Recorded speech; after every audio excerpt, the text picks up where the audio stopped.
This is Reality Dispatch by Jim Mins.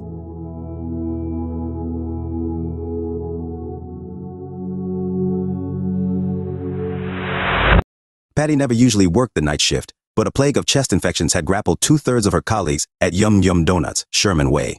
The place never closed. Sometimes she would hear distressing tales from Ricky or Juan or Maria.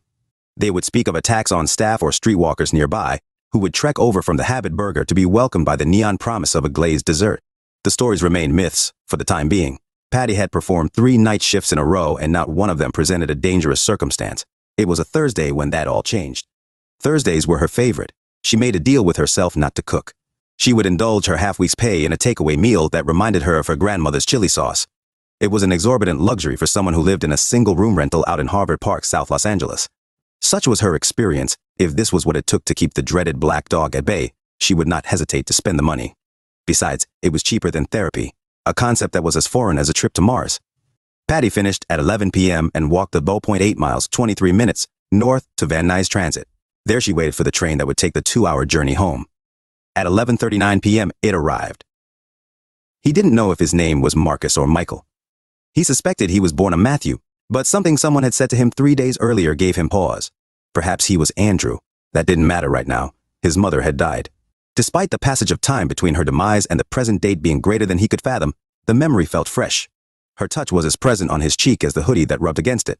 He hadn't showered in a while, and the looks from those that passed him indicated that this was a substantial amount of time.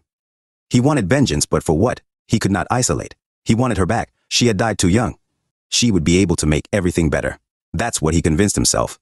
He remembered that she was on the train home from work. This was the final earthly place where she breathed her last. He remembered somewhere amongst the clatter of his mind that the demons on board that fateful trip were the ones that took her from him. He mounted multiple chain-link fences until he reached the platform. The next train that arrived would be a communication with destiny. It was to inform him that this was his place and time to restore dignity to his family's great name, to remind himself that they were no longer victims. At 11:39 p.m., that train arrived. He entered and saw multiple demons sitting, pretending to mind their own business. None would look him in the eye. He made sure to get their attention before he attacked them, one after another. They were weak, smaller than he was. He countered this ease with a determined strength that made quick work of the lot of them. His hands clenched like bowling balls, delivering strike after strike. Every blow took him further and further away from reality. Officer Roberto was first on the scene. The train had stopped on the tracks between Van Nuys and Bob Hope Airport.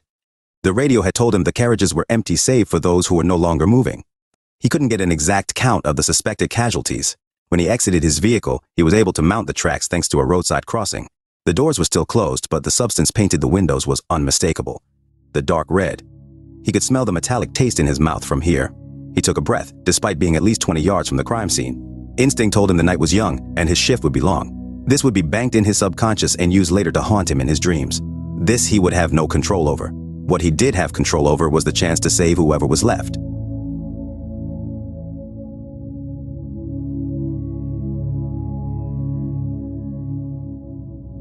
For more fact-based fiction, head to jimmins.substack.com.